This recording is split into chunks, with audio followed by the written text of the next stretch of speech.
All America, all the time. Sit down, buckle up, and get ready for The Dan Bongino Show. You know what I love about this Spencer Pratt campaign out in California for LA Mayor? Dan, why are you talking about Spencer Pratt? Because they're probably still counting the votes in LA. I mean, it is California, right, Justin? They'll be counting the votes until about 2032. Yeah, maybe they'll pick a mayor at some point. But this Spencer Pratt is not taking any of this BS lying down. Technically, yes, the race is over. But he just keeps putting out. This is why I really appreciate this guy. I ran for office. It didn't work out. But I never thought like my activism was done. I just put it in a different place. Content creation, social media, podcast, radio, TV, Fox, wherever it is. Because this cause matters too much for me. This guy put out this. Did you guys see this video? It has gone pretty viral on X. Everyone's retweeting it or reposting it. I'm going to show you. It's about voter fraud. And he nails this point that, listen, liberals, so again, stupid is a choice, liberals. You don't have to be stupid. By the way, Paula's working on a shirt for that. Store.bongino.com because it's gone crazy. Everybody loves it. We have this one up now, 250 years of freedom, liberty, and kicking ass. This video he did about people believing in the system or not believing in the system and how that is everything. The rules are meaningless if people don't abide by them or believe the rules are being applied. Imagine being in a boxing match where the guy comes in with a freaking chainsaw, like Leatherface, right? And you point to the ref, you go, Andy's the ref. Andy, the guy's got a chainsaw. And the guy goes, hold on, let me look at the rules. He goes, there's really no prohibition on chainsaws I can see specifically. You're like, well, it says, you'd be like, I'm not fighting in this fight. That's what's happening with voting in California and in other liberal states around the country that don't have voter ID. No one believes it anymore. Our founding fathers understood so clearly. They were so clear on this point that the only way the country was going to work was Ben Franklin said, it's a republic if you can keep it. And the only way we can keep it is if there's fidelity to the documents. The documents are the rules, and people believe the rules are being applied. Folks, it's a critically important video. I'm going to play it for you coming up in a second. I got a banger of a show today. Also, this is going to be like a mini tutorial on debating the left. For some reason yesterday, X, and it was good, was overflowing with unbelievable videos of solid conservatives debating moron leftists. And I want to show you how the rules and the euphemisms game they play. You're going to like this. Stay tuned. Hey, if you're starting your day with that watered down, brown water, crap corporate coffee, you're doing it wrong. Like they wrote that in it? No, I just added that crap. Because it's garbage. Every morning I get my blackout coffee ready to go. I love blackout coffee because it's bold but never bitter. I want coffee that tastes like coffee. I love that bold taste, right? It's a no-nonsense coffee. Blackout Coffee is a small American company that actually shares your values. They're proud of it. They roast some of the best coffee I've ever had. Have it every day. Don't just buy a bag. Join the coffee club. That's what I do. Your coffee shows up automatically and you save money. It's important. You get free shipping. You're never stuck drinking bad coffee again. Plus, you start stacking rewards, even hook you up with bonus credits after just a few deliveries. And right now, they've got some really cool limited releases for the 250th anniversary of the great United States of America. You don't want to miss those. The coffee's delicious. Go to blackoutcoffee.com/Bongino. The choice is the Dan Bongino Show. Use code Bongino for 20% off your order.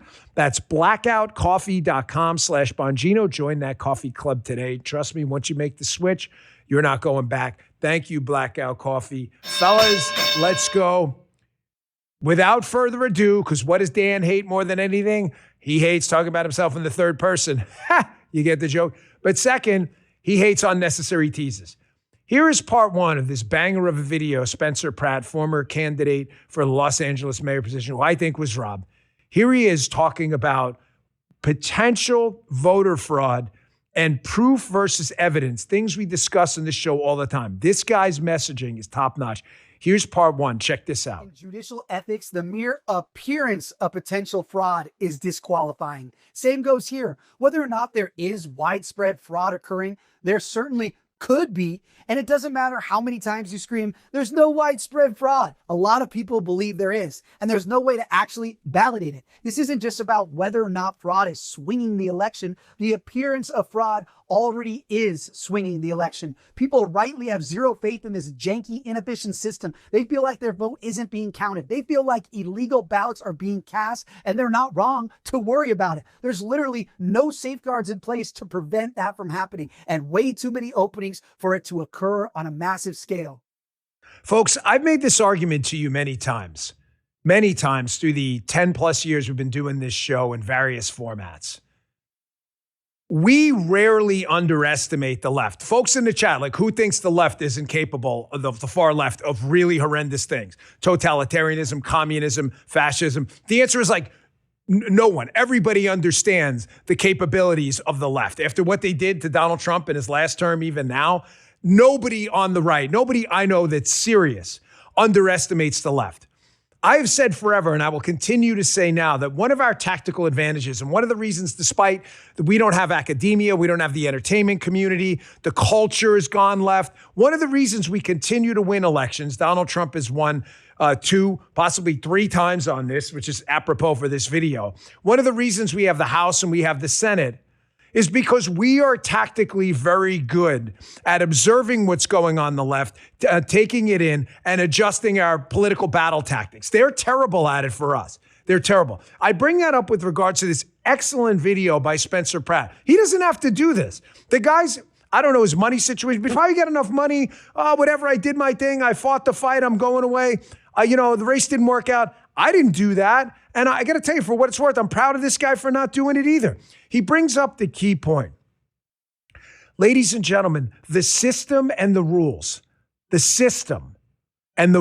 Constitution we apply in this great United States of America only matter if there's fidelity to the rules and people believe that the rules are fair and being implemented. The left does not understand. I promise you, they do not understand how passionate people on the right are about this voter integrity issue. Sure they do, Dan. They do not. I'm telling you, because I got a call. I'm not going to say from who, it would be inappropriate, but I don't think he would mind me sharing this, from someone on Capitol Hill who's not a flake or a phony, a good guy. He said to me, even weak-kneed Republicans do not understand how passionate the base is about voter integrity and the SAVE Act, which would save America from cheating. He said, even weak-kneed Republicans don't understand. He said, forget the Democrats. They just think it's a passing fancy. They think you guys are just wasting your time on it. Tell me in the chat, yes or no, why I'm extremely passionate. This is number 1, number 2, number 3 issue on my mind. Or no, I don't care. I guarantee you, we have Bongino. I heard Bongino maybe making a comeback. I guarantee you it's going to be 98, 99% yes. And the no's just didn't hear the question right. I'm telling you, this is the number 1 issue. If people don't believe in the system, the whole system collapses. There's 2 things here I want to bring up. First, the Constitution. Yes. Look,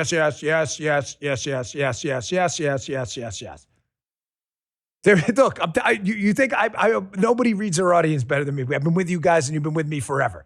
You guys have been with me, loyal Bongino Army folks, forever, and I love you for it. There's 2 things. I'm going to play part 2 of this video in a second because this is a critically important video. First, folks, there's a documentary out there. It's written from a liberal perspective. The show, the documentary. Have you seen it? It's called The American Experiment. It's very popular. However, they try to throw like Ted Cruz and Rand Paul in there and like Mike Pence and stuff to make it look like it's a bipartisan thing. But the predominant voices in this thing are leftists. However, I personally think it's worth watching. The reason I bring it up is there are a couple points in the show that are done very well where they talk about how even when the Constitution was in the ratification process, there were still 50% of the colonists at that time in the colonies, in the now soon to be United States of America with its own constitution, 50% of the colonists thought the Constitution was crap until there was a Bill of Rights. You don't realize how fragile this country was. This is after the Revolutionary War has ended, after, obviously, the Declaration of Independence. 50% of the colonists are like, yeah, I'm not really sure this is going to work out the way you guys wrote it up. What happened? The Federalist Papers happened. What happened? There were people who went out there and lobbied on behalf of the Constitution. They made changes called amendments. The first 10 being the Bill of Rights, guaranteeing these freedoms and liberties. They had to sell the American people on the fact that you should have belief and fidelity in what we're going to do going forward. Fidelity to the process, fidelity to the rules. And look, 250 years of freedom, liberty, and kicking ass later, we are the most powerful country in the history of sentient beings. If there's sentient beings anywhere in the universe, we're number one. Number one, foamy finger, the United States. So point number one, in these 250 years, we've been at very perilous points. The Civil War, the hippies, we've been through a lot of shit, okay? We have made it because in the end, a majority or close to a majority was at a tipping point of people still believed that the rules mattered. The rules are everything, or else we're just a bunch of people living on a set of land. The reason we're the United States is we believe in the rules. Spencer Pratt is saying nobody believes in the rules anymore for picking leaders in a representative democracy. And the Democrats want this. They are underestimating the rage on this topic. The second point I want to bring up, and it applies right now to all the black pill doomer conspiracy theory loser zeros in Podcastistan about every major, we don't believe this, we don't believe that, we don't believe. This is what, and this applies to this video, second part of this as well. Folks, there is a difference between facts-based evidence and just random facts. The mark of a moron is inserting random facts into a data set to pollute the minds of others without distilling down what's evidence. I've used this example over and over, but it's important you understand this. And Pratt talks about in part 2 of this video that this is what evidence looks like. If you want to prove something, you eliminate unnecessary fact patterns. A bank was robbed. Justin's a member of that bank. Should we go investigate Justin? No, Justin was up in New York. Yeah, but Justin was a member of the bank. It doesn't matter. Justin was in New York when the bank was robbed. Don't you know how to distill an unevidence-based fact from an evidence-based fact?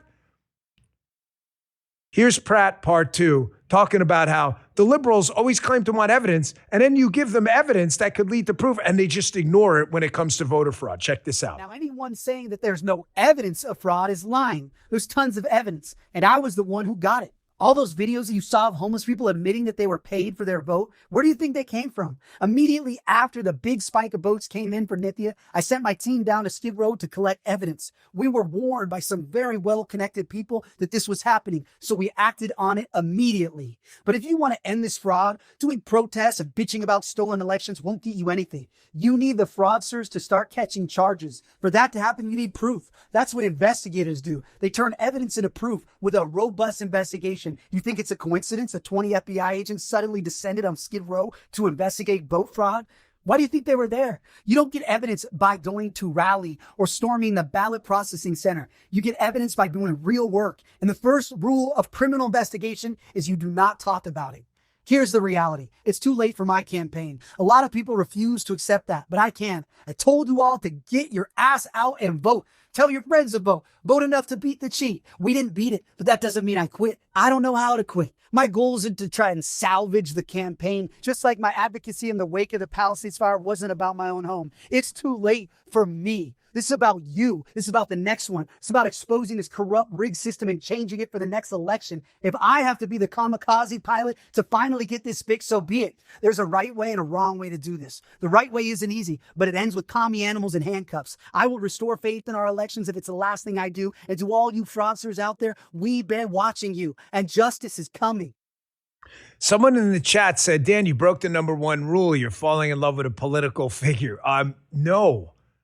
I'm not. I'm clapping for the message. I don't know him at Spencer Pratt at all. Folks, how many times have I talked to guys? Have I ever talked to this guy? Never, right? I've never talked in my life. I don't know him from John Smith. I know what he's saying is accurate. What he's saying is a critically important point that distinguishes the imbecile from the patriot. The imbecile cannot distinguish facts that are facts from facts that are evidence. Justin's a member of the bank. He must have robbed it. Justin was in Afghanistan when the bank was robbed. That's the evidence of an imbecile. The Martians shot Donald Trump at Butler. Do you have any evidence of that? No, but I think it happened. Well, give Justin a raise so we'll stop robbing banks all the time. Who said that? Can Wolf. I had to look. Haley's microphone is in the way. This is the message. There is evidence all around you. Liberals always give us evidence. And then someone else in the chat said, and then they moved the goalpost. Okay, Spencer Pratt just gave you some pretty good mathematical evidence. There were possible anomalies in the vote count. We're not talking about that evidence. We need more evidence now. Folks, this guy's team is good at messaging. Notice the use of imagery in there. You saw this in yesterday's clip too, how the liberals constantly move the goalpost.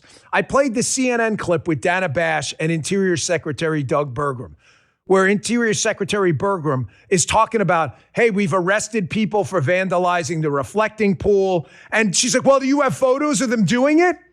You're seeing this with trials going on right now, which I'm deliberately not commenting on for a reason. I want the process, the rules to play out. That's how it works. But notice how they move the mark. Well, there could be DNA at the reflecting pool. It doesn't matter. Do you have video of the DNA? That's fake DNA. This is all they do. This is the mark of an imbecile. Folks, the signing of our Constitution was such an unbelievable moment of uncertainty. I'm not sure a lot of people, I love American history, are aware of. This country persists and is still kicking ass after 250 years. This is the light blue shirt. I'm not really crazy about the light blue at all. Everyone else seems to like it, though. I like the darker colors for what it's worth. Who cares? I'm just telling you, we have persisted for 250 years because people, not everyone, but a close to majority or majority of people believe the rules are fair. The second the system collapses, and the founders were so afraid of, as they indicate in the documentary, of demagogues coming in there and telling people they were more important than the rules, which the liberals do all the time. If we don't get this voter integrity thing in check, we have been talking about this for 10 freaking years. I see that, I candidly see it as the number one threat to the republic. Just complete collapse in faith of the entire system. Ladies and gentlemen, stupid is a choice. And I'm telling you, the left is grotesquely underestimating the slow burn rage building on the right at the fact that we can't count a freaking vote in the greatest country on earth. And the Supreme Court, I'm very sorry, did not help. The Supreme Court did not, the election's done when voting's complete. No, the election's done on election day, not election season. It's like saying the soccer game isn't done until people stop enjoying play. No, it's done when the 90-minute clock wears out an extra time. Why am I bringing this up too? Because I told you yesterday, the single biggest threat to the country is a lack of faith in the system. You don't believe in the system collapses, okay? All you need to do is hit a tipping point.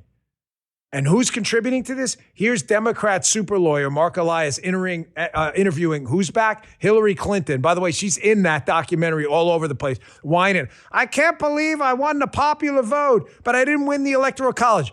Here she is, undermining faith in our elections, because that's what Democrats do. That's what Democrats do. Republicans want election integrity. That's our number one issue. We want elections to be fair. We don't want Republicans to cheat either. We want fair elections, period. Democrats undermine faith in the system all the time. Here she is with Mark Elias, Hillary Clinton, whining again about the Electoral College, which is how we elect presidents, to prevent the tyranny of the majority in the country and protect the interests of states and regional interests, which is what the United States, notice we're not the United People of America, we're the United States of America. By the way, that was changed in the signing of the Constitution. Was it Governor Morris who wrote it, changed it from we the people of the states of, went to we the people of the United States of America.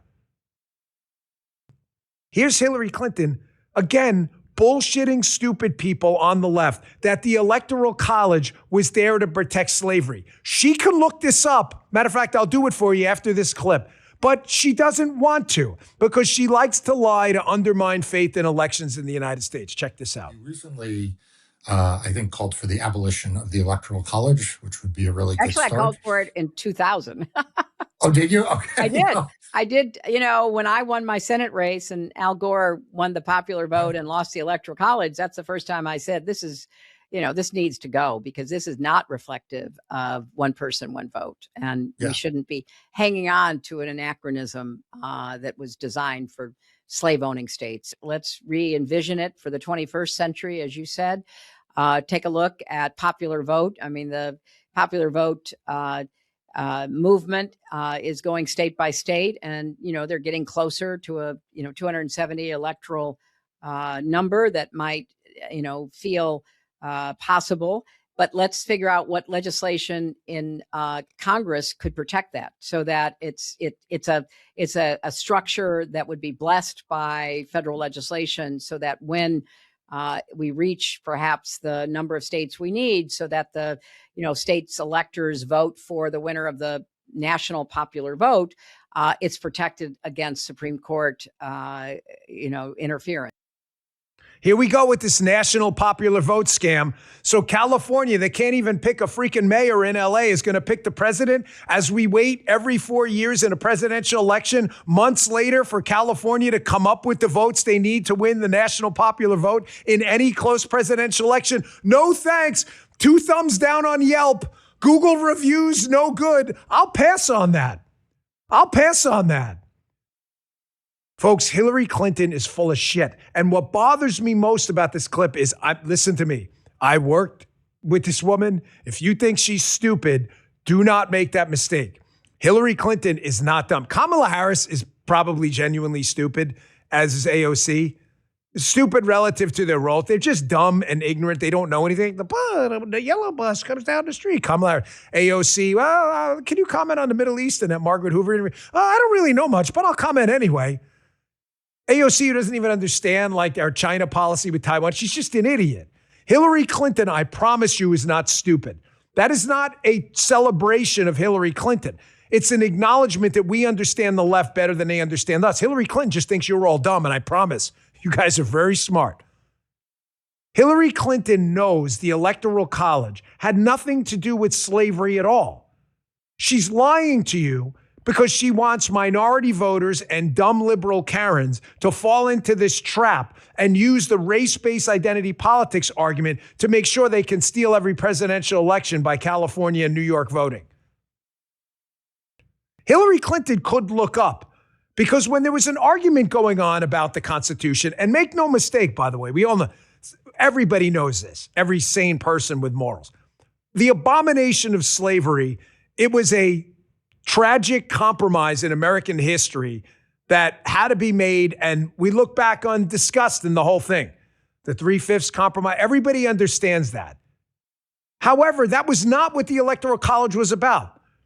Look up, go to ChatGPT. They even wrote about it in the Federalist Papers, where Madison and Hamilton and others discussed what was going on around the Constitution and advocated for it so it would be ratified. They wrote a paper about it. ChatGPT. Does Federalist 68, that's the paper if you want to look it up, address slavery when discussing the Electoral College? No, it does not discuss slavery when explaining the Electoral College. Here's what it does discuss. She couldn't look this up, Hillary. She has. She's just lying to you because the Democrats don't like a representative democracy. They don't like any form of democracy. They worship tyranny, collectivism, communism, progressivism, liberalism. It's all the same thing. In the zero-sum game of liberty, they want you to have zero and them to have everything. 100 units of liberty and freedom for the government to do whatever it wants to you, and 0 units of liberty for you so you can't do anything you actually want to do. Democracy is in their way. Know your enemy, or you're going to get trounced by him. And by the way, throw up that Fox article if you would. And the Democrats with their other bullshit talk, Electoral College, slavery, has nothing to do with slavery. Do some homework. Stupid is a choice, morons. Someone in the chat put up earlier, SIAC. I thought it said SAC, like special agent in charge in my last job. SIAC. Stupid is a choice. Mass 5667. SIAC. Stupid is a choice. Everyone use that acronym from now on whenever we talk about dumb liberals. Then they tell you, as a Fox piece, sorry guys, I'm throwing you tons of curveballs. Oh, voter fraud doesn't exist. Almost every week, we see a new case of voter fraud. You can argue the degree of it. Fine, fair. Stop telling us it doesn't exist. Fox News. When was July 7, 2026? 5 years ago?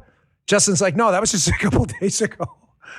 Being sarcastic, dumbass libs out there. Stupid's a choice. Noncitizen accused of falsely claiming U.S. citizenship before casting federal ballots. I thought that didn't happen.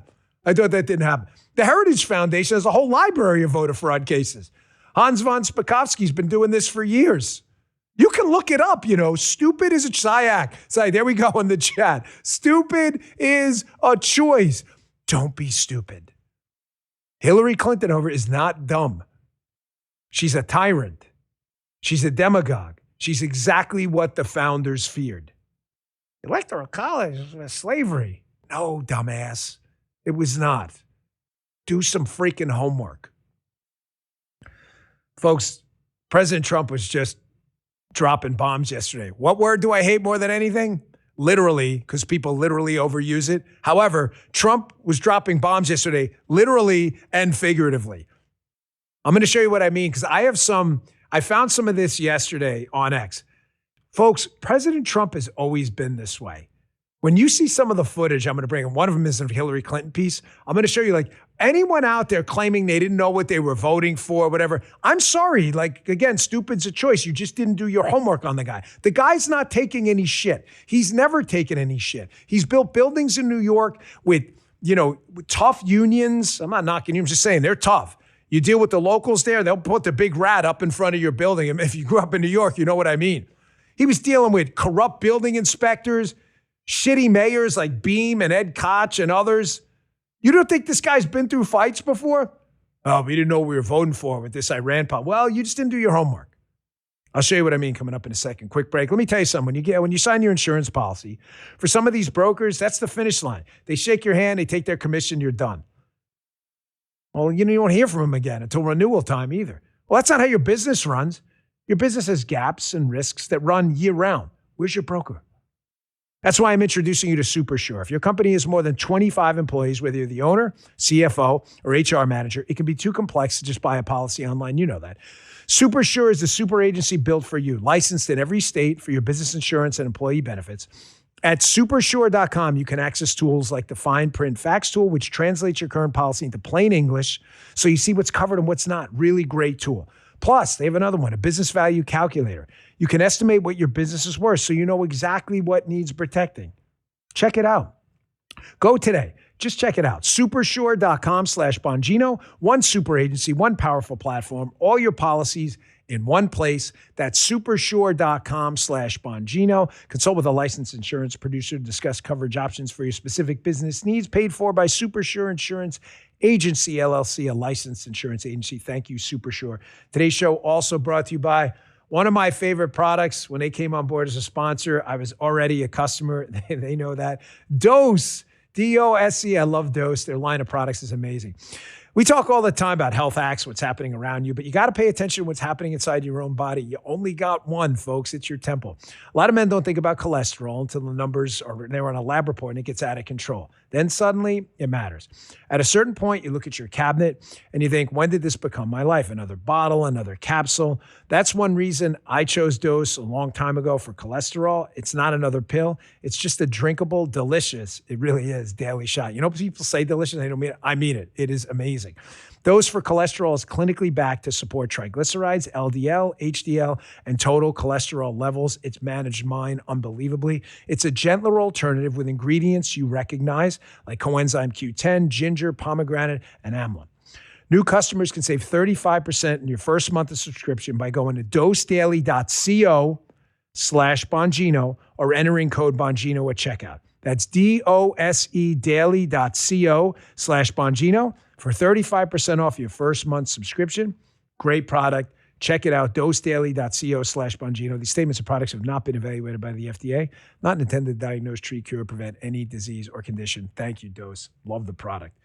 Folks, President Trump has always been this way. I can't say enough. SIAC, SIAC, SIAC. This is going to be one of those things we're going to say. You know this, guys, right? And like 3-4 weeks from now, new listeners are going to be like, how come I'm not in on the joke? Just like the Fresca in the back. Me and Andy were talking about this morning. If you missed the Fresca episode, we can never go back. But it's there. You P1s know. SIAC. Stupid is a choice. Just don't be stupid. President Trump has always been this way. So yesterday, he gave the Iranians a number of opportunities for a path to peace.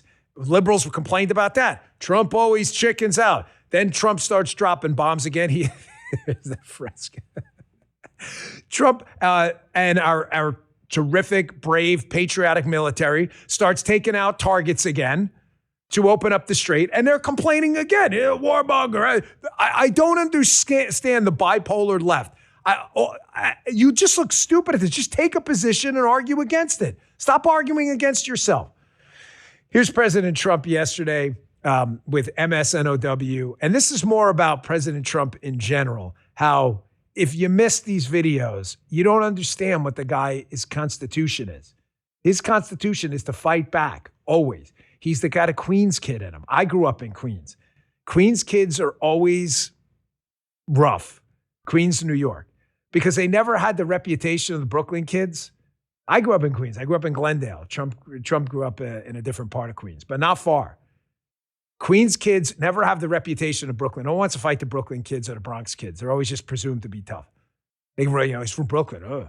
The Manhattan kids have all the money. Trump grew up with a chip on his shoulder, and I mean that as a compliment. Here he is when MSNOW decides to ask him a question. This is glorious. Check this out. You said today, Ines de la Cuetara with MS Now, you said today that countries... You're with who? MS Now. MS Now. That's a failing network. Why would you want to work for them? MS Now, can you imagine? They wanted to get away. They took the name NBC because they were embarrassed by it. Go ahead, let's go. When do you hear this question? I always tell you the show is edutainment. Had to Boogie Down Productions, of course. It's educational entertainment. We just did a big, long thing about the Constitution, Federalist 68, the Electoral College. But some of the stuff, I just want you to be entertained. This guy is the consummate entertainer. Muttley's in the chat. Muttley's in the chat. I always have to say it the same way. I don't know why. I've been saying it that way for 10 years. Guys, where do these effects come from? If you're listening on Spotify or Apple, we appreciate you being here. You got to watch the video show. Also, you get the opportunity to win. The Butley's now, the chat's going. Chat's going now. This guy's the best. He just has this fighter's spirit in him. He knows MSNBC, now MS Now, NOW. He knows they're clowns. So what he's doing here, I don't want to get overly dramatic about the tactics, but remember I told you about, I think they call it like the British debating method. When you're in a debate and you tell the audience what your opponent's going to say in advance, and it just neuters them. My opponent's about to say Donald Trump is a racist. Let me tell you why he's actually not. And then the opponent goes, okay, I don't really have anything to add. Trump does this all the time. He understands right when the lady says she's from MSNBC, MSNOW, that it's going to be a dumb question. So what does he say at the end? Can you play it? I'm sorry, guys. I got to play this one more time. At the end, he's like, oh, listen to this question. It's going to be a beauty. He completely discredits the woman before she even opens her mouth. With MS Now, you said today that countries... You're with who? MS Now. MS Now. That's a failing network. Why would you want to work for them? MS Now, can you imagine? They wanted to get away. They took the name NBC because they were embarrassed by it. Go ahead, let's go. When do you hear this question? Wait, you see what I'm talking about? Folks, the show I got a whole block coming up on how to debate the left with killer videos for you. This is a great technique to discredit the questioner before the question even comes out. Oh, wait till this beauty. Wait till you hear this question. He's already prepping the audience that whatever she says is going to be some biased, not question, but statement with an exclamation point. He does this all the time because he's got a brawler's mentality. Here he was again yesterday, asked him, nobody talks like this in politics. Nobody. He's asked a very simple question about Iran. hey, you know what happened? You said they were worth dealing with, or maybe they could be reasonable. Of course he said that. He was trying to get a deal. Folks, I don't understand. Like, I really love the Trump presidency, and I think the world of President Trump. I do. I've never been in any way opaque about that. But I don't agree with him on everything. He's never given me a purity test to go and work for him, which was the greatest honor of my life ever. There are some issues we disagree on.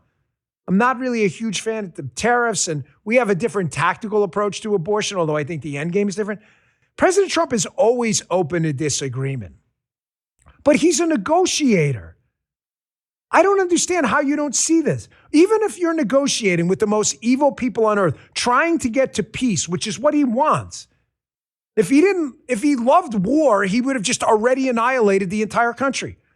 He's not going to say as he's negotiating, F these losers over there, this isn't worth my time. Of course he's going to try to cede the battlefield and be like, okay, these guys could be reasonable. Let's see what's going to happen. And then when it doesn't happen, he changes his mind because he's transactional, although he understood the whole time, or he changes his presentation, I should say. His mind is in the right place.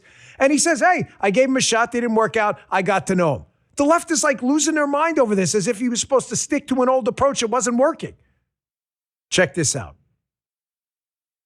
Last month, you said Iranian leaders were very rational people, nice people to deal with, strong people, smart people. Today, you said they were scum, sick people, and being led by sick people. What changed, and do you think I got to know them. So I've said that about a lot. Now, when you say rational, I think they're much more rational than level 1, level 2. Level 1 is gone, level 2 is gone. This is level 3. By the way, did you see Rubio in the background? Can you get a screenshot of that? I love Rubio. I got to, don't break the number one rule. I like what he's doing. Let's leave it at that, okay? Because you're right. I'm only human too, and I don't want to fall in the trap. I've warned you about that. Never fall in love with politicians. Always fall in love with results. And that's proof. Like, I really do have I think here's Rubio in the background. I love President Trump, but we don't agree on everything. That's why, because I believe in issues. It's okay. This guy is doing an amazing job. He understands the Iranian threat. They gave him a shot. We wiped out their leadership. And he's like, you know what? I just got this Rubio's reaction. He knows it. He knows it. Here he is again yesterday, President Trump asked a question. And the reason I'm bringing this up, and I don't want to talk about this too much given my background in both of these spaces. However, President Trump came back yesterday on the older Air Force One plane. Air Force One's whatever plane the president. If the president's on a Cessna, it's Air Force One. I think you all know that. Air Force One's a call sign, not a specific jet. But the older versions of what we would see as Air Force One, he came back on yesterday from Turkey. I'm just going to tell you personally, and I think it's fairly obvious when I put it out there, I was very worried about President Trump's safety in Turkey. Very worried. Dan, what do you know about Turkey? I went there with the Secret Service. I'm quite familiar with how they work. I was very worried. I had said to Paula the other day, President Trump was taking kinetic action in Iran. There's obviously going to be a lot of angry people around the world. I am elated that he's back or get out of there. I really am. I was very, very concerned about his safety. The Secret Service does an amazing job. I'm not knocking them. That's not what I'm saying. I'm just telling you, like, when you're in a foreign country with the Secret Service, folks, you're not in charge. Sure we are. We just flash a badge. No, you're not. You're not. You don't own their streets. You have zero law enforcement powers at all. The U.S. Constitution does not apply in Turkey. They were good, but I'm glad he's back. I only bring that up because this happened yesterday. He was asked about this by someone in the media. And again, he's just pretty clear. And he manages, this is how President Trump is. The guy just sweats charisma. Here he is. This is a question about him being assassinated, which has nearly happened twice. I'd argue 3 or probably 4 times. He's nearly been assassinated, and he still manages to make a joke about it. Like, yeah, I'm their target, but you're on the plane with me. This is how this guy is. You see why he's so likable and different? Check this out. I think that Iran was possibly thinking, I mean, if they asked you to close your windows, probably they feel them. But they didn't ask me to close mine, but if they did, I would have done it. These are sick people. So I could see something with that. I didn't know they did that, but I could see something. Were you aware of any credible threat by Iran against her? Well, sponge right all the time. I'm number one on their list before you. But if I go, you go. Mm-hmm. Right? But was there So perhaps someday you want to change professions. Who just said it? Hold on. Caged wisdom. Caged wisdom. Lucky Trump got the Riz. That's like one of these cool kid words for charisma. He does have the Riz. This guy, no one's ever had the Riz like this guy. He manages to make a joke. It's not like he hasn't been shot at and hit. we have not had Lucky Trump. Who did that? Smart man. I don't like to abuse Lucky Trump and put it up too much because everybody loves Lucky Trump. Lucky Trump in the chat. Lucky Trump in the chat said, like I say, Motley, everybody loves Lucky Trump. We just don't like to wear it out. But the guy's the luckiest guy ever. I mean, this guy could have been killed so many times, and he's still making jokes about it. Folks, stupid is a choice. Stop pretending you don't know the character of the man as a fighter when you could have done just a basic amount of homework. He is not going to let a country acquire a nuclear weapon and in 10 years, maybe less, when he's out of the political picture, but hopefully still alive, he's not going to watch a mushroom cloud or a dirty bomb detonate in Times Square. He's not going to let it happen. He understands there's political risk. Lucky Trump in the chat. He's not letting it happen. He's taking an extreme political risk because he understands it's the right thing to do for this generation and future generations. If you don't understand that, again, you just didn't do your homework on this guy. I saw this video floating around X yesterday. It's one of my favorite Donald Trump videos of all time. You could have watched this, and you can see the weakness and the just overly polished, fraudulent Hillary Clinton act versus a very genuine Donald Trump who acknowledges the weaknesses in the system, but points out that the system was Hillary Clinton.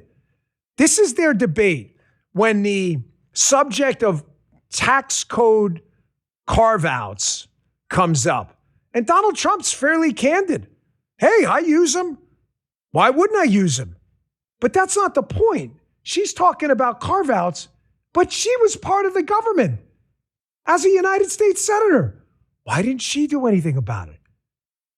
Talk about debating, which will come up in a second. Here, you want to see the Riz? Here's the Riz right here. Check this out. Did you use that $916 million loss to avoid paying personal federal income taxes? Of course I do. Of course I do. And so do all of her donors, or most of her donors. I know many of her donors. Her donors took massive tax write-offs. So have you not paid personal federal income tax? A lot of my write-off was depreciation and other things that Hillary, as a senator, allowed. And she'll always allow it because the people that give her all this money, they want it. That's why. See, I understand the tax code better than anybody that's ever run for president. Hillary Clinton, and it's extremely complex, Hillary Clinton has friends that want all of these provisions, including they want the carried interest provision, which is very important to Wall Street people, but they really want the carried interest provision, which I believe Hillary's leaving. It's very interesting why she's leaving carried interest. But I will tell you that, number one, I pay tremendous numbers of taxes. I absolutely used it, and so did Warren Buffett, and so did George Soros, and so did many of the other people that Hillary is getting money from. Wait, can you take a screenshot of her at the end with the stupid smile on her face? Look at how, this is the most uncomfortable cringe smile from a woman who has the anti-Riz. Remember Bizarro Superman and Superman, if you read DC Comics growing up? She's Bizarro Superman. She is the anti-Riz. She knows Trump just absolutely owned her, eviscerated her on this question. And look at her. He's kind of right. I could have voted, carried interest out, all this other stuff. Now, ladies and gentlemen, to all our lefty friends out there, look at her. Look at that dopey look at her. Electoral college about slavery. You could look that up, Hills, but you won't. You won't because you're a fraud. Hillary Clinton could support a flat tax. Hell, I'm a fair tax guy. But hey, you want to make the math easy? Folks, ask your liberal friends tomorrow. We don't like tax loopholes. then why'd you vote for them, dipshits? You could change it. Why not implement a flat tax tomorrow? Hell, you could even make it a progressive flat tax. Nobody has to pay any taxes on whatever, the first 50,000. I don't like that. I think everybody should pay. Just let me be clear.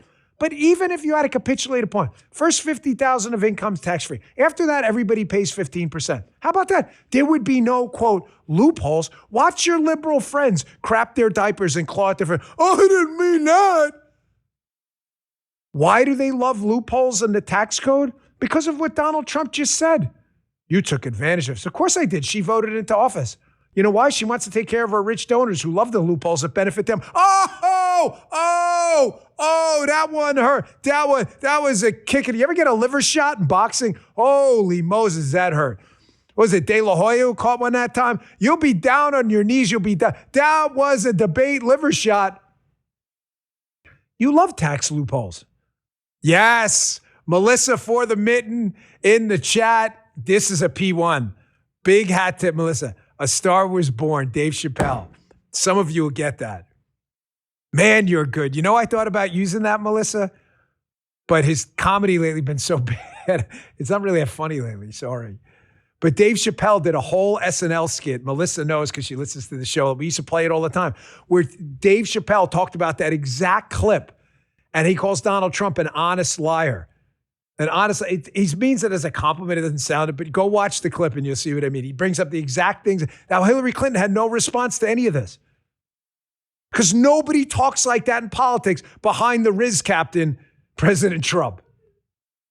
He is. Can we do a diagram next to the Riz captain? Like in a captain's, like Captain Steubing from the Love Boat or something? Get on it, Andy's really good at this. I tell him, dude, he's got these things done, like the gifts of socialism. I don't know if he uses whatever, AR, he's got these things done in like 5 minutes. He's the Riz captain. He is the Riz captain. You could have done some homework on President Trump. If you're confused, why is this guy such a brawler? Why does he take on the media? Why does he take on anyone who hits him under? Why doesn't he just leave it alone? Maybe that is a better tactic. I don't know. It's just not him. You didn't do your homework. He's never going to change. This was floating around X yesterday, too. I pulled it for you because that's what I do. This is a 1993 video of President Trump up on Capitol Hill. You want to see who this guy is? The guy's a brawler. And some zero congressman tries to attribute a quote to him about Indians and stores. It's not his quote. Apparently it was like a Don Imus quote or something. Trump just unloads on this idiot. He's always been this guy. It's not my fault you didn't do your homework. Check this out. I want to tell you something. You have a long way to go. And for whatever reason, you have a closed mind. I don't know why. Perhaps you could tell me. No, Mr. Trump, I have a closed mind against evidence that is not substantiated. Oh, well. I have a closed mind against statements that are made about other people in generality. You're going to be very embarrassed in 2 years, sir. You go on a radio show and you say, now some drunken Indians want to come down here and open a reservation. I didn't say that, sir. Quote it. I didn't say that. Who said that? Who said that? I'd like an apology right now because I didn't say that. Imus opened the broadcast, so, excuse me, Mr. Imus said that. Okay. Could I please have an apology? You can have an apology. Thank you, sir. He's always been this way. He's always been this way. He's always been a transactional, net present value, positive spreadsheets guy, businessman. That's what he deals with. And when he can make a deal, didn't President Trump write a book, something about a deal? I think he sold a couple copies, right? Of course, I'm being sarcastic. He wrote a book called The Art of the Deal. A constitutional republic where we all believe in the rules and the system requires an informed electorate. If you did your homework on the election, you would know a couple of things. Kamala Harris is, in fact, an imbecile, just based on the homework. And the bus and the wheels go round and round. We got to unburden ourselves from the past. The woman was an idiot. You would also know in the 2016 election that Hillary Clinton is not an idiot, but is a fraud and a tyrant. You would also know that Donald Trump is a rough and tumble business guy. and always has been. Folks, one of the reasons I think this show blew up in the Trump MAGA era is because self-praise stinks, but F it, man, I'm going for it. I grew up around Donald Trump. I did not know him growing up. Know him now. I did not know him. I want to be clear. But if you grew up in New York when I did, in the late 70s and 80s, Donald Trump was in the news basically once a week, if not more. Everybody knew who he was. I think that's why the Trump phenomenon was not a huge surprise to me. Took me a little bit, but when I got there, I got it. Like I really got it. That's why this show just blew up. If you would have done your homework, you would have seen what I saw, that there was time in this system that had been progressively, you know, when you bend metal over and over and you get metal fatigue and eventually it snaps?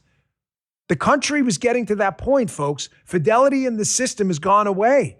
They needed someone to get back there and rattle the cage. And he was the guy.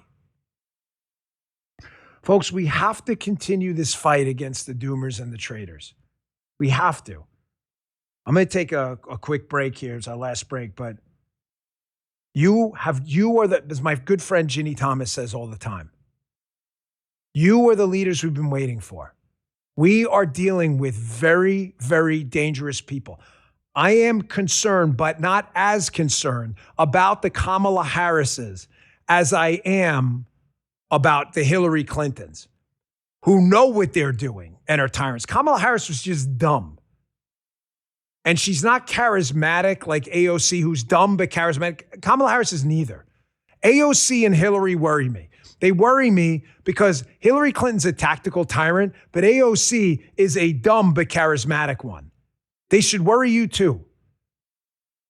People say to me all the time, I don't want to debate my leftist friends. I don't want to lose friends. If they're your friends, they won't care that you have a different political opinion.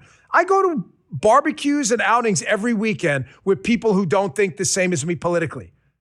You're telling me like you don't want to debate leftists for the future? You want to lose your country over worrying about some loser neighbor who doesn't give a shit about you? You have to take on the mantle and go debate these people. I'm going to give you some tools coming up in a minute. I want to show you what we're fighting first. Hey, last break here. I'm often asked the question, you know, what tools and what do you use out there to protect your family without taking a life? Well, let me tell you about Byrna. They've been with us a long time. BYRNA, a very, very popular device. I have a Byrna. I have two of them. I really trust it. Byrna has this less than lethal launcher. It fires powerful kinetic and chemical rounds that can incapacitate an attacker for up to 30 minutes. That could give you time to get away and call for help. Justin's got one. I think the whole team's got a Byrna. Byrna has this new compact launcher. It's fantastic. It's about the size of a smartphone. Super easy to carry. Super easy to use. No background check required. Effective device. The Byrna CL fires at up to 400 feet per second with some serious stopping power. It was designed to help with de-escalation, not devastation. Byrna is proudly American, BYRNA, assembled in Fort Wayne, Indiana. More than 750,000 Byrna launchers are already in the hands of law enforcement and responsible citizens who want protection without tragedy. If you believe in being prepared, and you also believe in restraint, Byrna is for you. Check it out today. It's BYRNA. Go to Byrna.com. That's BYRNA.com and learn more. Byrna.com. Thanks, Byrna. Check it out. Please support our sponsors. They love to talk to our audience. Thanks, Byrna. You must continue the fight. Folks, I want to play for you this DSA video that's been going around. I try to distill. I'm not a super scroller like Haley. I have to issue a formal apology to Haley, by the way. When I'm wrong, I'm wrong. Do you guys know about this? We had said a couple weeks ago on the show that I think I have as much screen time on my phone as Haley. I had texted her on the weekend and I took a screenshot, which I never do, by the way. And I was like, hey, Haley, I have 8 hours of screen time. I have to be honest with my audience. What does yours look like? She sends me a text back. She goes, LOL, Dan, those are rookie numbers. She had 19 hours of screen time. So formal apology to the great Haley Karania. However, I am online a lot, and I like to bring you the best of the worst. And this may be the best of the worst.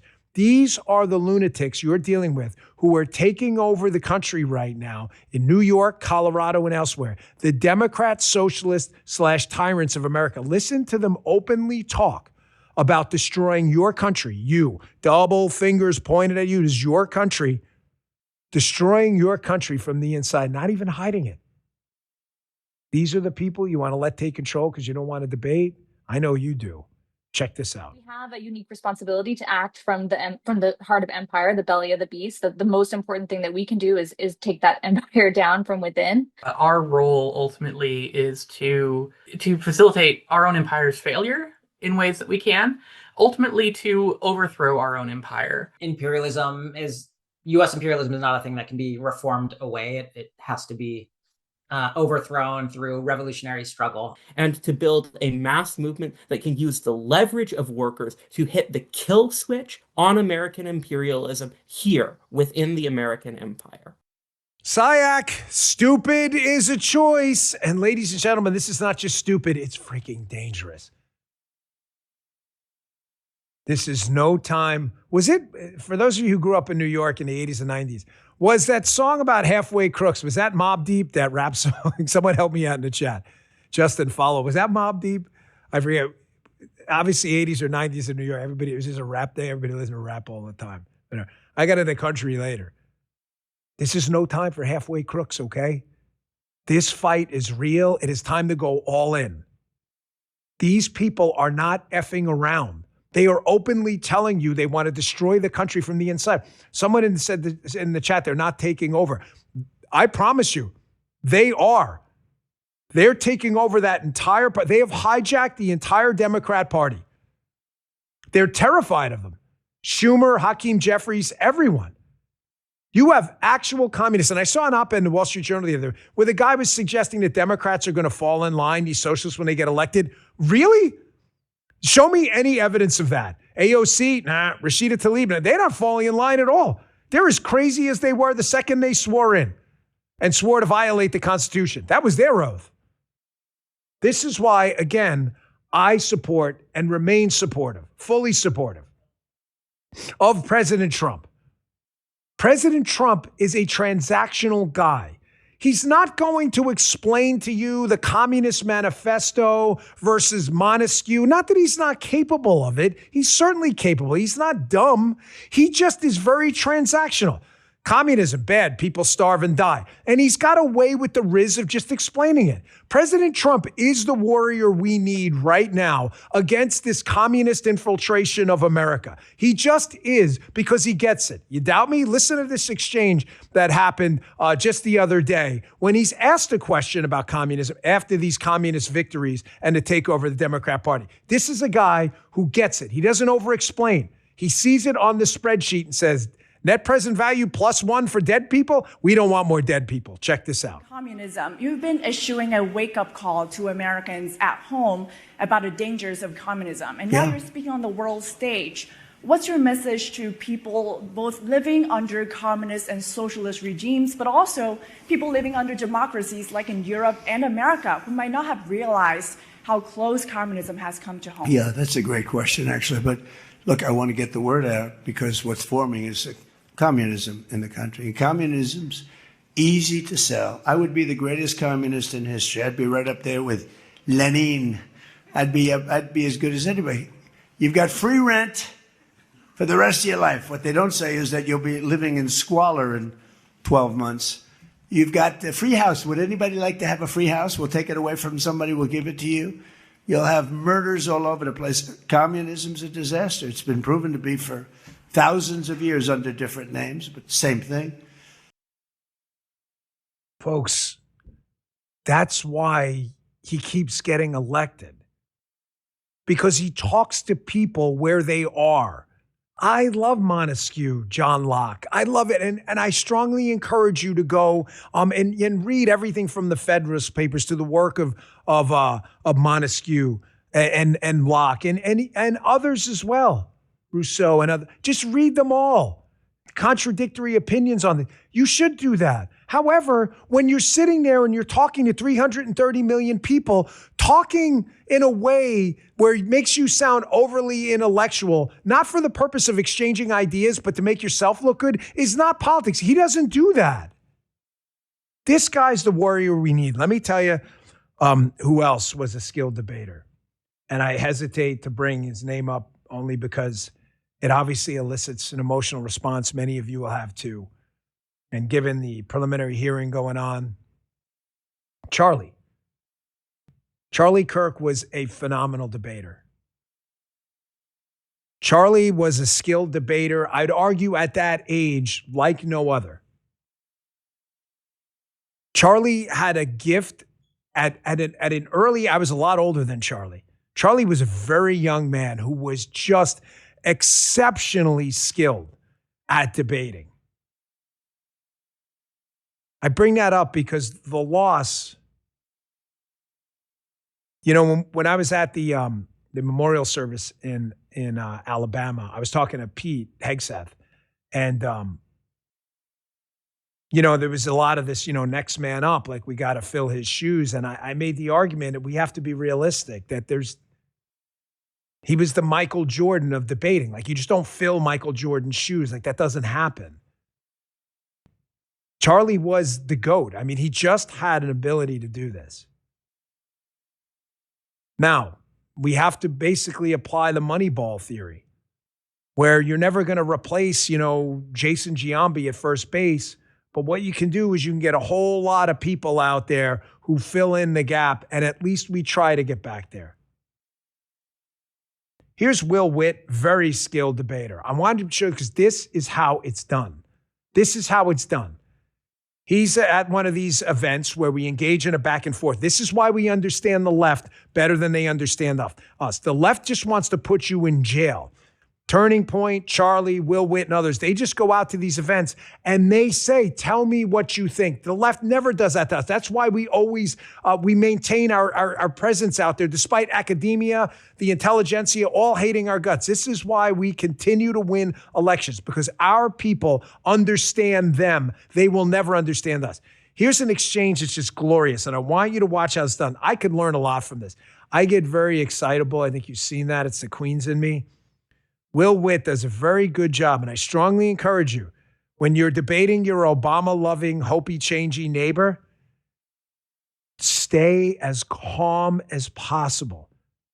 They don't know how to respond to it. Watch this. We have a president right now. No, the president is not white culture. What is white culture? And No, how does white culture perpetuate racism? The president was voted in by, And the country the also voted in citizens of the United Obama, States. a black man, for 2 terms. Sorry, what? What? We've had a black president for 2 terms. How can you say that there's a systemic racism in this country when we had a black president for 8 years? Sorry, what? Okay. Sorry, it's hard to focus. Okay. So we had a black me, why would a president for racist 2 country terms. do That's that? correct, of course. That isn't not enough evidence to suggest that our country has a race But problem. it is enough evidence to suggest that because Donald Trump was elected that we are racist. So if it doesn't fit your narrative the other way, then you just switch it the opposite. You can't have one and not the other. This, Will Witt, this is, even Josh is like, this is freaking genius. By the way, hat tip to this is a strong comment, I'm just saying. Someone in the chat picked up on it, and they said, this guy's not a master debater like Graham Platner. Some of you will get that. Some of you will get that. Notice when I was discussing, I said skilled for a reason, because I didn't think it was appropriate for, like, obviously. However, that's a here. That's a man. You want to see another master debater? Damn, why'd you pause? Say it quick. You'll figure it out. That is a skilled debater, unlike Platner, who's a master debater. Said it quick. There he is. Captain Stubing. Captain of the Ring. How did you get that? Is that really? That is on the back. That is not an illusion, folks. That is really on the back. How did you get that on the back? Can we do that time to time? Leave that up for the rest of the show. I'm dead serious. Don't pull it down. Folks, if you're watching listening on Spotify, Apple, or YouTube, or something, please go watch the end of the show. You don't have to watch it all day. We are now going to leave Captain of the Riz, Donald Trump, Riz Captain, up on the wall for the remainder of today's program. Well done, guys. Was that an Andy special? He loves this stuff. Leave him up. I'm trying to help. This is a tutorial on how Captain of the Riz, Donald Trump, won debate. Muttley. People are going crazy with the Muttley. We have blown the Muttley icon up today, emoji in the chat. Calm. Lesson number 1, debating leftists. Present your evidence calmly. The person Will Witt is debating, this woman there, will never be convinced by the evidence. She made a statement. The election of a president who is white indicates that this country is basically racist and white culture. Then when he says, okay, presidential elections that result in the election of a black man would say the opposite, right? She doesn't know what to say. She doesn't. He's in the chat. Forget her. Forget her. Well, forget her. Why would you debate? Because there's a third party listening. And who's the third party listening? You. And you will take that clip now and you will run with it. And some idiot neighbor of yours, who isn't like Captain Trump, the Riz captain, some idiot neighbor of yours is going to bring over his Hopi changey photo, probably signed by Obama. And he's going to be like, this is a racist country, bro. And you're going to be like, didn't you bring up the Hopi changey? How many times was he elected? Oh, how'd that happen? Here's lesson number 2. I'm going to show you this clip back and forth between two folks on abortion. I want you to watch it. Liberals always rage out. Liberals crash out and rage out all the time because everything they believe in is fake. Everything. The rich don't pay taxes, fake. Abortion's not murder, fake. Well, what the hell is it? It's reproductive care. How, by killing the baby? That's not actually care, I promise. Here's a debate about abortion. Lesson number 2 is do not ever let the left play word games. They do the euphemism game, the left, all the time. They try to change the meaning of words to win a debate before it happens. The woman debating, the crazy liberal here, does not let her off the hook. There is no such thing as pro-choice. The choice you're fighting for is abortion, killing a baby in the womb. That's what the choice is. Liberals don't ever want to say that because they don't want to say, I support the murder of children in the womb. Watch, she doesn't let her off the hook here. Don't ever let them play word games because the debate will be over before you even start. Check this out. I wish you would stop saying pro-abortion. I am pro-choice. You're pro-legal abortion. No, stop rephrasing it so that you seem more legally and morally in the right. Abortion is so great. Why do you have a hard time admitting you support it? Because you are using a moral fallacy where you are specifically making me seem more antagonistic. No, Yes, you are. If abortion is antagonistic, then maybe you shouldn't be saying No, abortion is not antagonistic. Stop rephrasing my words so you seem correct. Okay. I am specifically saying I am pro-choice. I am up for the decision of a woman to choose. I am not saying she needs to get an abortion. The term pro-abortion specifically infers that it is someone who is saying that you should get an abortion, just as you are saying pro-life is specifically saying that somebody who should specifically No, I'm choose. anti-abortion. I'll blatantly...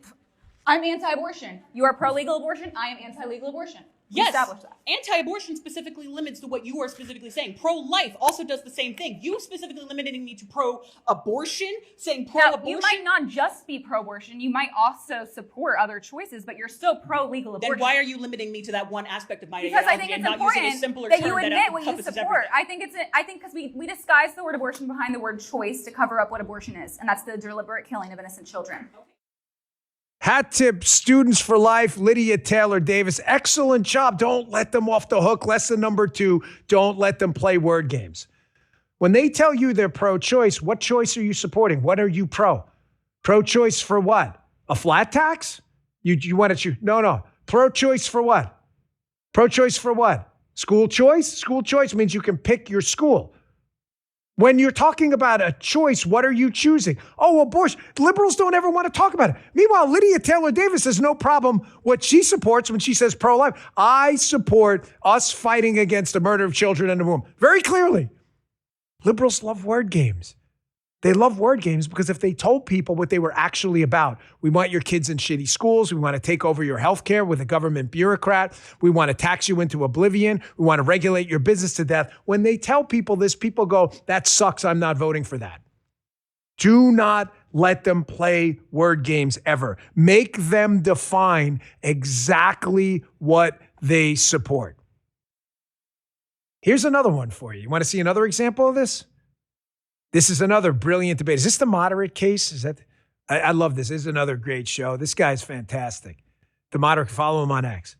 Here he is debating a woman who claims to be Palestinian, which is interesting because Palestine's not actually a place. So how she's Palestinian, I'm not really sure. But watch him ask her to define what that means. He's not defining. Watch this woman just like randomly bounce all over the place. Like, you know, they used to, remember when we were kids, the parachute and you throw the ball, and that was like the gym thing. Watch the balls just go everywhere in the neurons because she can't figure out what the term actually means. Check this out. Yeah, I'm Palestinian. Were you born in Palestine? No, I was born in Chicago. How are you My Palestinian? mom was, my grandma was. Okay. So you're Arab? I'm from Batunia. Yeah, I'm from Batunia. No, I was born in Chicago. Is Arab and Palestinian the same thing? Yeah, it's a part of the Middle East. I mean, I'm Palestinian. What are you trying to debate me on? No, I'm just asking you. You weren't born there. Palestinian is a national wasn't. identity. Like American is a national identity. You have to be born in America. You're not My ethnically blood American. is Palestinian, but There's my no blood such is thing as Palestinian. There's no such thing as Palestinian blood because it's a nationality. Yes, there is. Your blood and your Yes, there ethnicity is. is Arab. You just Okay, admitted then you're an I'm Arab, Arab. and then you conflated Arabism or Yeah, being I'm Arab, just like how you- Egyptians are technically Arab. They think they're exactly Arab, my and I don't really point. think So they are. Egyptians are not But, Palestinians, just like right? how Moroccans, Right, just like how right. Syrians, Lebanons, they're all Right, Arab, but right? right, but Egyptians are not Palestinians, right? Not really. I mean, they like to think they are. I mean, we include them, you know, because they speak the language. They really don't like to But- think that. They really don't like Palestinians, hence why they have their I border mean, shut where off. I'm from, they do. They really do. But you're from America. Yeah, I'm from Chicago. I'm talking about Egyptians. There are Okay. Egyptians in Chicago? Yeah. Not really. The Egyptians shut down the corridor to keep, quote, Palestinians out. Does she not know? Of course she doesn't know. She's a leftist. Notice how they dance. They tap dance because they're not captains of the Riz. Like that guy. Notice how they tap dance around it when you just ask them to define the terms they're debating. What does pro-choice mean? What exactly are you pro? What is the choice? And they rage out. You're Palestinian. Where were you born? Chicago.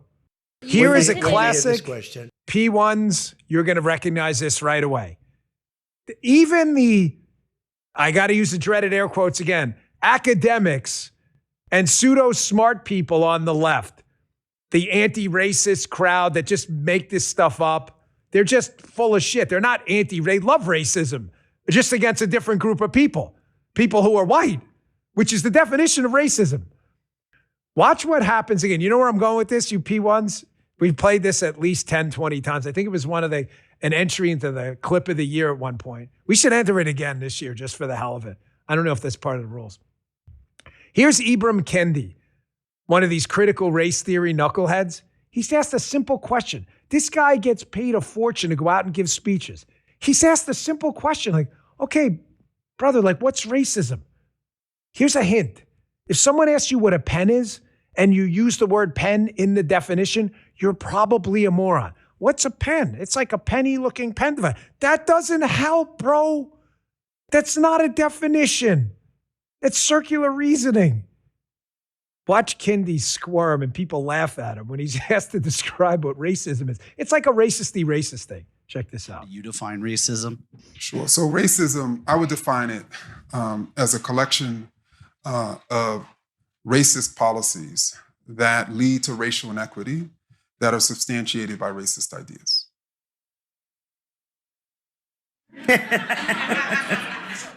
Sure. A collection of racist policies that lead to racial inequity that are substantiated by racist ideas.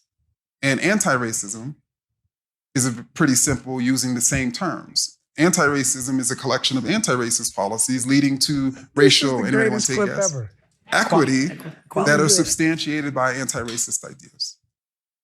So racism is racist stuff, and anti-racism is just the opposite. It's the not anti-racisty racist. Folks, these people are idiots. Lesson number 2, always ask them to define the terms. Tell me what your definition of racism is. It's racist, racist. Why? Not because you're going to change Ibram Kendi's mind. He's probably making bank off all this stuff. But there's a third party listening who I guarantee you, if you have a compass true north based on logic and reason, and you heard that for the first time, there's no way you disagree with me if that guy sounds like an idiot. No, he sounds like a moron. You heard it yourself.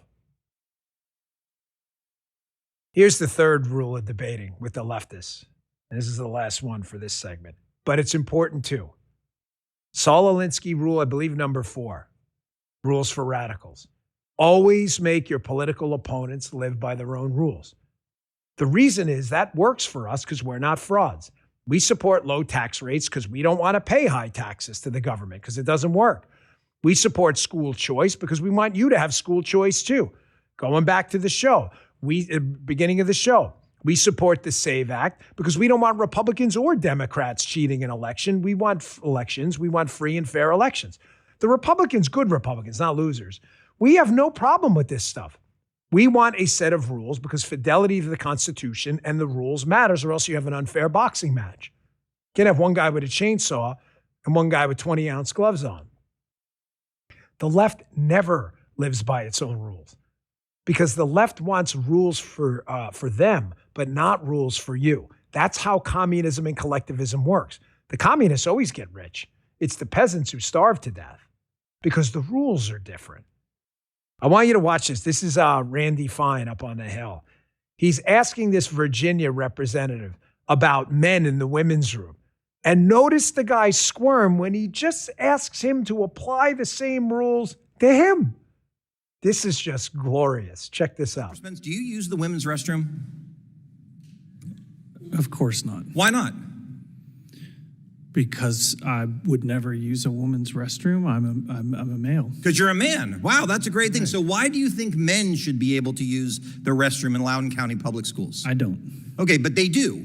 They do, and we've got incident over and over. Look, I could say I'm an NBA athlete. That doesn't make it true. You allow men to use the women's restroom over and over and over again. And you can argue insanely whether that's okay or not, but I have a question. In 2025, you had an issue where a man went into, or a woman went into the restroom, and 3 boys that were there were unhappy about it because they were being recorded. Initially, the boys got in trouble. The girl who was pretending to be a boy did not. Why did the girl pretending to be a boy who filmed boys in their restroom, why was there no discipline for that student? Why did the people complaining about the girl coming into the boys' restroom get in trouble, but not the girl who was filming? Not even saying whether they should go in the bathroom or not, but they were filming. It's on film. Why did that student not get in trouble? Our policies do not permit filming in our Okay, so restroom. when a student did it, why did that student not suffer any disciplinary conduct for doing that? Again, factually inaccurate. What I would say is, so you're saying that student was disciplined for filming those other students? I'm not going to talk about specific. Understood. I wouldn't talk about it either if I was you. What I take away from this hearing is thank God I live in Florida, where thanks to me and the Florida legislature, our parents and our students don't have to put up with the garbage that they do in your school districts. Folks, you are the frontline warriors for freedom and truth. You know, it drives me crazy with the mic. I hit it when I was going to look at a comment. I saw a funny comment I'll tell you about in a second. That's why I went over. I hit the. You are the frontline warriors for truth. Debate calmly, present your evidence, let them rage out as they do it, make them define the terms, and make them live by their own rules. I promise you, you will never lose a debate. I promise. They'll distract, they'll change the subject, they'll do whatever they can. But no third party that has logic and reason and a compass true north will say you lost that debate. Make them live by their own rules. That's a good one. I'm not going to say what it is because I want you to get into the live code because I want you to win money too. We're going to get to the comment of the day in a minute. I do. I just want to give people money. That's all the only reason we're doing this. 1776 Club. Here, one last video I want to play for you. Here's what it looks like when you have no rules. You have no process. The Constitution doesn't matter. The rules doesn't matter. The rules don't matter, and your only goal is the acquisition of power, which is the goal of every leftist. Every leftist. I want you to watch this video with Scott Galloway and Kara Swisher. And I'm going to tell you something. This really bothers me because Scott Galloway actually has some very interesting videos on TikTok and elsewhere about finance and other stuff. I can't believe a guy that understands finance and stuff as well as he does has bought into this liberal phony bullshit. It really is stunning. He's smart enough to see through this, yet he doesn't. Swisher's a whole other story. However, I want you to watch him talk about Graham Platner and how they basically admit, like, Nothing else matters except for the fact that this guy would help them and their movement acquire power. Nothing matters. There are no rules that matter. There's no vetting that matters. It is all, at least they're honest. This is what you're up against. You're never going to change Galloway and Swisher, but you will change a third party. Calm, present your evidence, define the terms, make them live by their own rules. They don't want to live by their own rules. They don't want to live by their own rules because they don't have them. Watch this. Voters don't care about this. I don't, and I thought his wife handled it well. I have others. I had an argument with Amanda this weekend. She doesn't like the Nazi tattoo. She doesn't like this. I don't get bothered by it as much. None of it.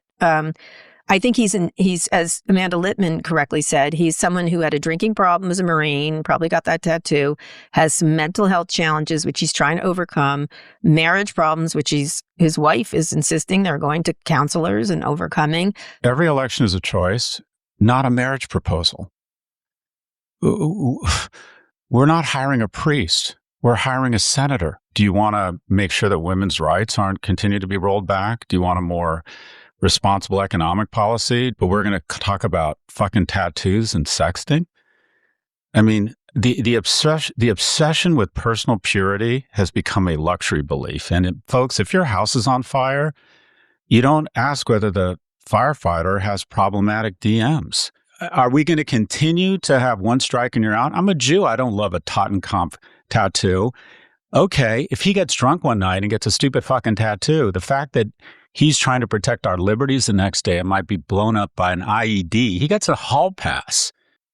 You understand, right? Now we're bringing it all back. By the way, Guy's got this rule. When I come in the morning and I'm like, I'm a little worried about today's show, it's 100% correlation. It always turns out to be like the best show ever. Guy's always like, you say that all the time. I said that this morning and I'm loving this show. I'm really enjoying this. I'm having a blast doing it. That's why I don't want to stop. Bringing it back to the beginning of the show. If you watch that show, the documentary, The American Experiment, I'm warning you, it's very left, but there are some good points. It's worth understanding how they see the Constitution and the process. There is a point where they talk about the founding fathers and their fear of demagogues, a new monarch taking over the country, usurping the Constitution, and within months, the whole U.S. falls apart again under the same tyranny of the past we escaped from King George. This is exactly how it happens. You don't care about vetting. You don't care about character. You don't care about anything. You'll just elect someone, a demagogue, to get power so you can use it for your ends. And he's got the balls to be talking about women's rights with a guy who is a master debater. I take that back. He's a master debater. Porta-Johns. That's your women's rights advocate? This is how you get there to the tyranny. You ignore everything in your endless quest for power. By the way, that comment before that caught my eye. PTR fee 8. This is a Queens thing. PTR fee 8. You must be a Queens guy because you put in all caps, nobody beats the Riz. And I know you know what that means. Anyone know what he's talking about? If you grew up in Queens, there was an electronics store called The Wiz. And everybody used to get their TVs from there and everything. And their commercial was nobody beats the Wiz. Donald Trump's from Queens. Nobody beats the Riz. And there he is, the captain of Riz. Where'd you get that picture, by the way? Did you make that up? Not the hat, but is that an actual jacket he had on? That's a good job, Grok. Well done. There is nobody beats the Riz. Peter Fee 8. That was growing up. That commercial was on all the time. All right. It is time to pick our comment of the day. The team always selects them. What do you guys got for today? Yes. Who picked this one? Well, Josh, well done. Iran doesn't understand the number one rule. Don't get that. They don't. That is our comment of the day. You know about the contest? If you don't, we're just giving away money, folks. $1,776.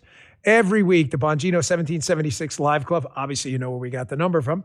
Every week, we're giving away $1,776 in a prize to someone watching this show live. It's free. Win the comment of the day. You're then in the weekly drawing, and one of you will win a cash prize every week. It's going to be pretty awesome. We love doing this. See official rules at Bongino.com/1776. We just want to give you money because, listen, man, back it up, right? Don't be a lefty. You're going to say you love your audience? Well, good. Do something for the audience. You're asking them to tune in every day. This is just our little way of giving back to you all because we really do love having you. And the greatest honor of my life is you spending your summers in the morning with us. Iran doesn't understand the moral. Don't get dead.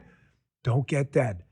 I had cancer once. It almost helped me get dead. I didn't like it. 2 thumbs down. Don't get dead, ever. Make sure you tune in to Haley Karania, who I've issued a formal apology to. I do not have nearly as much screen scrolling time as Super Scroller Haley. Rumble.com/Haley. The king of morning podcasting, 8 a.m. Eastern time every day. Vince Colon-Ace. He's got his little Vince army growing too. It's not so little anymore. Rumble.com/Vince. Please download the free Rumble app. It is free. You don't have to do anything but download it. Click the follow button if you want to watch on the web or your smart TV. That's cool too. Rumble.com/Bongino. We love to have you here every day live. I'll see you back here tomorrow at 10 a.m. Hey there, I'm Vince. I'm Haley Karania, Host of Vince. host of Scrolling with Haley. You can always catch my show right here On the Bongino Report. live, 8 a.m. Eastern, weekday mornings. Weekdays at noon. If you miss it, no worries. The show will always be Right here and and anywhere you find podcasts. Thanks for watching.